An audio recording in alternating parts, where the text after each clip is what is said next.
¿Has oído hablar de algún lugar donde puedas beber vino barato, comer pastel de nata en la esquina, trabajar junto al mar, conocer mujeres guapas, y pagar un tercio del alquiler en Londres? Bienvenido a Portugal, el paraíso europeo que el mundo ha descubierto, excepto los portugueses.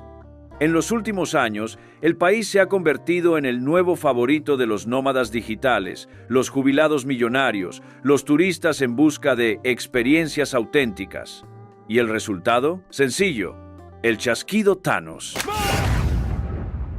Y entonces te preguntas, ¿dónde están los portugueses? ¡Se han ido! Pero aquí no fue la mitad del universo. Fue la mitad de los portugueses los que desaparecieron.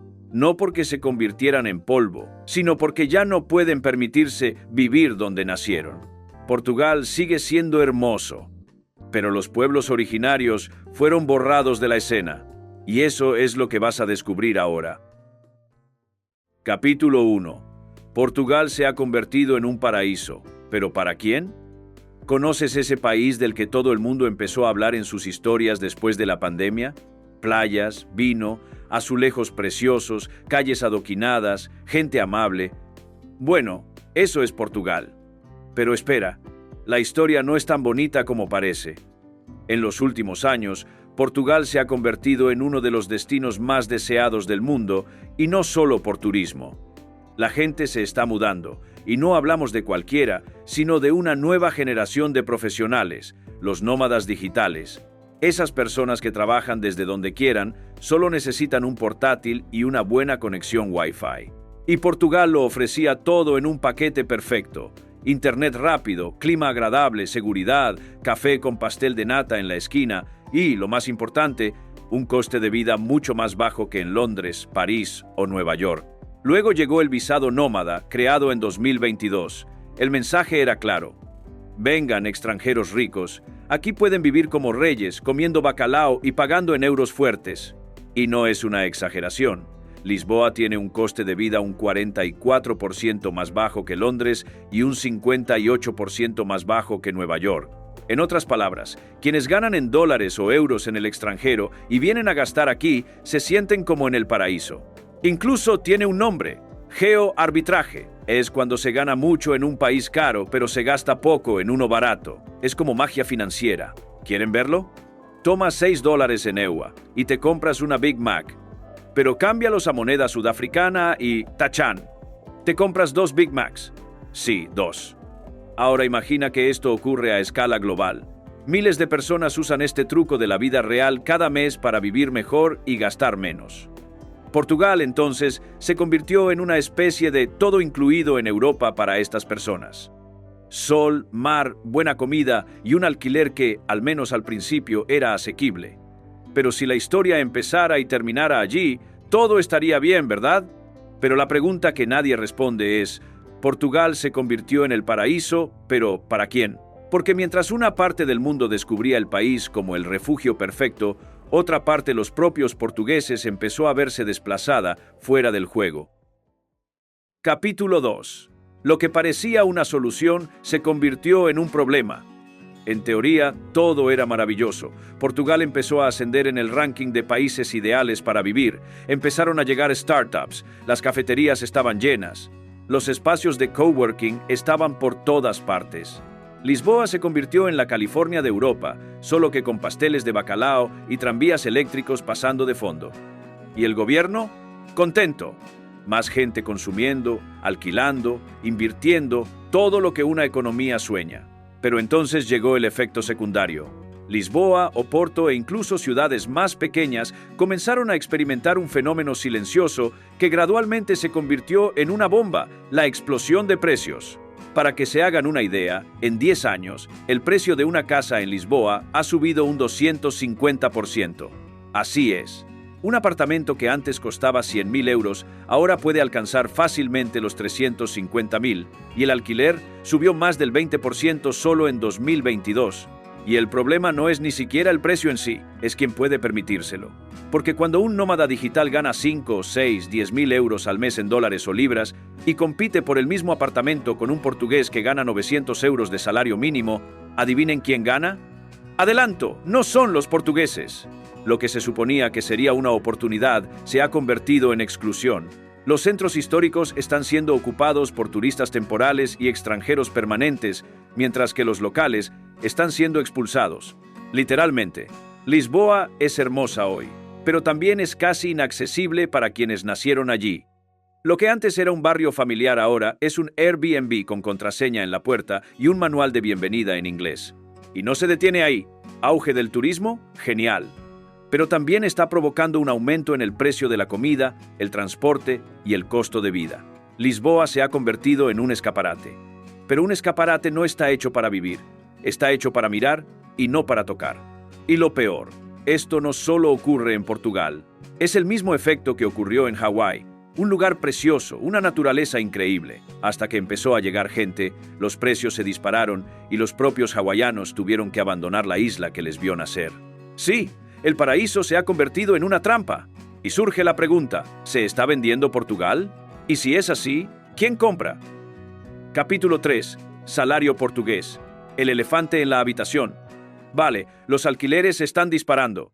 Lisboa es más cara que un barrio exclusivo de Madrid.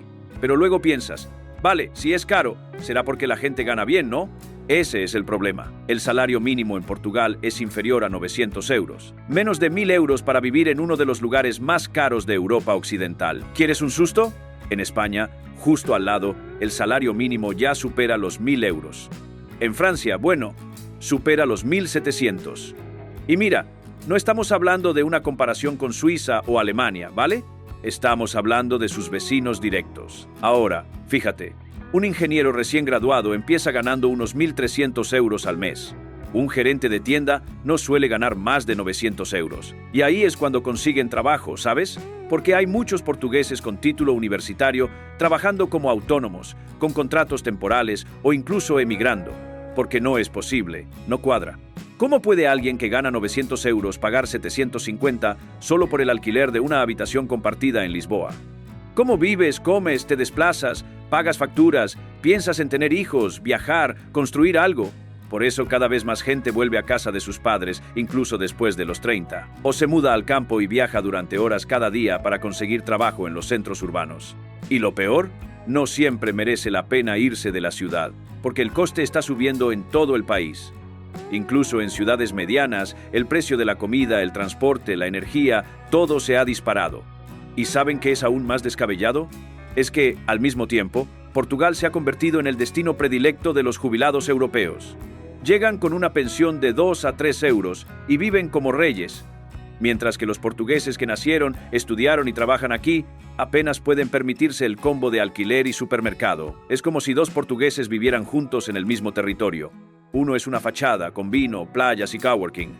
Y el otro, real, donde el salario apenas cubre lo básico y el futuro parece cada vez más lejano. Y entonces surge la inevitable pregunta, ¿está Portugal evolucionando o simplemente pinta bien para los demás? 4. La paradoja de las casas abandonadas. Imagínate esto, intentas alquilar una habitación y el precio es tan alto que parece que quieres comprar una mansión. Entonces caminas por la calle y ves casas vacías, por todas partes. Ventanas con postigos, puertas atascadas, paredes desconchadas. Y piensas, ¿cómo es que hay tantas casas vacías y sin embargo nadie tiene dónde vivir? Así es, Portugal tiene casi 800.000 casas abandonadas. Lo repito, 800.000, amigo. Y no son casas en pueblos fantasma, no. Hay casas abandonadas en Lisboa, en Oporto, en ciudades medianas, en ciudades pequeñas. Casas históricas y hermosas con tejas azules y vistas al río, abandonadas. Mientras tanto, el alquiler de una habitación puede alcanzar los 600 o 700 euros. Es como si el país tuviera una enorme reserva de albergues y decidiera dejarlos cerrados. ¿Pero por qué? Porque para mucha gente es más rentable tener la casa vacía que alquilarla a un precio justo. O bien, estas casas son heredadas, propiedad de una familia, están en litigio o, peor aún, se compraron solo para especular. Y mientras tanto, la gente se ve apretada. Familias enteras viven en apartamentos de 2 habitaciones. Personas mayores solas en edificios sin ascensor, jóvenes compartiendo habitación con desconocidos. Y fíjense en la ironía, mientras los centros históricos se convierten en parques temáticos para turistas. Los pueblos antiguos están muriendo. Hay pueblos en el interior de Portugal con menos de 50 habitantes. Lugares hermosos, con naturaleza, historia, paz, pero completamente olvidados. Sin escuelas, sin hospitales, sin transporte. ¿Te gustaría vivir allí? Genial. Pero hay que tener coche, internet por satélite y estar dispuesto a conducir 1 hora solo para comprar pan. Pero no todos están muertos. Algunos, como Piodán, lograron salvarse gracias al turismo. Sí, el mismo turismo que destruyó Lisboa salvó a Piodán. Vuelvan a la paradoja. El país que no puede habitar a sus habitantes. Es lo mismo que vende su propio territorio como escenario de una película europea. Y entonces surge esa pregunta incómoda. ¿Hay escasez de viviendas en Portugal? ¿O simplemente falta la voluntad de solucionarlo? Y antes de continuar, ¿me haces un favor? Envíale este video a ese amigo tuyo que siempre dice: «Ay, estoy pensando en irme a Portugal para empezar de nuevo». Y luego compártelo. Envíaselo a tu familia, amigos o grupos de trabajo. Porque si no decimos la verdad, la postal engaña incluso a quienes viven en ella. 5. La burbuja turística y la expulsión silenciosa. ¿Recuerdan cuando Portugal era ese país tranquilo, con cafés en las esquinas, vida sencilla y gente acogedora? Bueno, todavía tiene todo eso, pero ahora es solo para quienes pueden permitírselo. Lisboa se ha convertido en una especie de Disneylandia europea para adultos adinerados. Pasea por los barrios tradicionales y solo oye inglés, francés, alemán. Los pequeños mercados se han convertido en panaderías gourmet. Los viejos vecinos ya no están. Y en su lugar, un nuevo turista cada 3 días. ¿Les parece exagerado? Así que, fíjense, hoy en día hay barrios enteros donde alquilar una habitación, sí, una habitación, es más caro que alquilar un apartamento entero hace 5 años. Y no estamos hablando de barrios de lujo, son barrios comunes, de gente común, o mejor dicho, de gente que solía vivir allí. Hay portugueses viviendo a casi 2 horas de Lisboa solo para poder pagar un alquiler que les quede una cama y una nevera. Y esto es lo más cruel, nadie está expulsando a los portugueses por la fuerza. No hay sirenas. No hay advertencias, es una expulsión silenciosa, hecho por las facturas, por el precio de la factura de la luz, por la factura del supermercado, por el recibo del alquiler. Un día te despiertas y te das cuenta. Sí, ya no va a funcionar. Y te vas. Dejas la ciudad donde naciste. Dejas el barrio donde creciste. Te distancias de tu familia, de tus amigos y de tu propia identidad. El país sigue siendo hermoso en las fotos, pero cada clic de dron esconde la historia de alguien que ya no lo soporta. Y lo más triste es que esta historia no es nueva. Pasó en Hawái, pasó en Barcelona, pasó en Venecia y ahora está pasando en Portugal. El problema no es recibir turistas, es cuando el país empieza a dar vueltas solo para complacer a quienes no se quedan. Cuando quienes lo apoyan todo son tratados como extras en sus propias casas. Y entonces, amigo mío, el turismo deja de ser una fuente de ingresos y se convierte en un huracán que arrasa con todo. La pregunta es, ¿hasta cuándo se seguirá expulsando a la gente de su propio país? 6. Inmigración, tensión social y búsqueda de chivos expiatorios. ¿Sabes cuándo el problema es tan grave que empezamos a buscar culpables solo para no volvernos locos? Eso es lo que está pasando en Portugal. Con el aumento desmesurado de los alquileres, el estancamiento de los salarios y la expulsión de la gente de las ciudades, mucha gente ha empezado a mirar a su alrededor y a señalar con el dedo. Oh, es por los inmigrantes. Oh, aquí hay muchos indios. Oh, son brasileños que vienen a vivir aquí. Son africanos. Son extranjeros que llegan y ya reciben prestaciones. Y entonces el veneno empieza a correr por las aceras. Un portugués, indignado, se desahoga. Nací aquí, llevo años pagando impuestos y no puedo alquilar una casa. Y entonces llega alguien del extranjero que acaba de llegar y ya está lleno de ayudas del gobierno. Y este discurso resuena, cobra fuerza, parece lógico. Pero, ¿es justo? Porque la verdad es más incómoda. El problema no es quién llega. El problema es quien ya estaba en el poder y decidió no cuidar de quienes se quedaron. Esta tensión no es nueva, es el mismo juego sucio que ya ha ocurrido en otros países. Se crea una crisis, se enfrenta a las personas entre sí, y quienes están en la cima siguen lucrando. Los inmigrantes se convierten en el chivo expiatorio perfecto. Pero olvidan que muchos de estos inmigrantes están haciendo los trabajos que los propios portugueses ya no quieren. Cuidando a los ancianos, limpiando calles, construyendo edificios, manteniendo la economía funcionando en silencio. Mientras tanto, millones de portugueses también se van. Luxemburgo, Francia, Alemania, más de 2 millones de personas ya se han marchado en busca de una vida mejor. En otras palabras, Portugal exporta gente e importa revueltas. Y en medio de este caos, la polarización crece. Portugueses versus extranjeros. Brasileños versus portugueses. Buena gente discutiendo entre sí, mientras los verdaderos responsables siguen siendo inalcanzables. Y esta es la mayor tragedia silenciosa. Porque mientras el pueblo se divide, se acusa, se odia, quienes realmente deciden el destino del país siguen decidiendo desde arriba, lejos de la realidad. Y te preguntas, ¿nos estamos peleando con la persona equivocada? ¿Y quién tiene la culpa de todo esto? Dímelo. 7. Portugal está creciendo de verdad, ¿pero para quién? Enciendes la televisión y ahí está. Portugal se está convirtiendo en una potencia digital. La mayor inversión extranjera de la década. Un centro tecnológico de vanguardia en construcción. Parece que el país se está convirtiendo en una especie de Silicon Valley junto al mar, ¿verdad? Y hasta cierto punto lo es.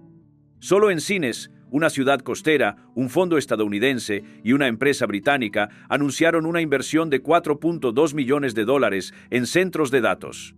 Sí, 4.000 millones. Dios mío, qué montón de dinero. Generarán más de 1.000 empleos cualificados, infraestructuras modernas, cables submarinos que conectarán Europa con América. Portugal se presenta como la nueva puerta de enlace digital entre continentes. Tiene inversión, tiene tecnología, tiene ambición. Pero entonces, volvemos a la pregunta que a nadie le gusta hacer. ¿Crecer para quién? Porque la mayoría de la población ni siquiera está cerca de trabajar en un centro de datos. No hablan inglés técnico, no tienen un título en informática. Trabajan duro en una panadería, conducen Uber, cuidan a ancianos o intentan sobrevivir con 900 euros. Mientras el gobierno vende la imagen de un país futurista, el presente sigue lleno de colas en los hospitales públicos, profesores que no han recibido un aumento en años, el transporte es deficiente y estudiantes que van a la escuela con hambre. La promesa del futuro no paga el alquiler hoy, no llena la cesta de la compra y no retiene a los jóvenes que sueñan con irse. Peor aún, la digitalización avanza, pero el Internet 5G sigue rezagado y hay regiones del interior que ni siquiera cuentan con una red de telefonía móvil adecuada. Puede que Portugal incluso se esté convirtiendo en un centro tecnológico europeo, pero por ahora es un centro donde muchos simplemente ven pasar el progreso por la ventana. Y si la modernidad es solo para los que ya están en la cima, ¿qué clase de progreso es ese? Portugal sigue siendo hermoso. Todo está ahí. Los azulejos azules, el tranvía amarillo, la puesta de sol de película. Pero míralo con más atención, porque toda esta belleza se ha convertido en un telón de fondo. ¿Y la gente? Están desapareciendo de la imagen, como si Thanos los hubiera fotografiado. El país se ha convertido en una postal, pero solo para quienes llegan con euros en la cuenta bancaria. Y lo más triste es que todavía hay gente que piensa que va a Portugal a cambiar de vida. Así que haz esto. Comparte este video con ese amigo que no para de decir eso. El país es hermoso, sí, pero la realidad no cabe en una foto de Instagram. Y ahora, haz clic en el video que aparece en pantalla, porque en él mostramos cómo otros países siguieron el mismo camino y fracasaron. Merece la pena verlo.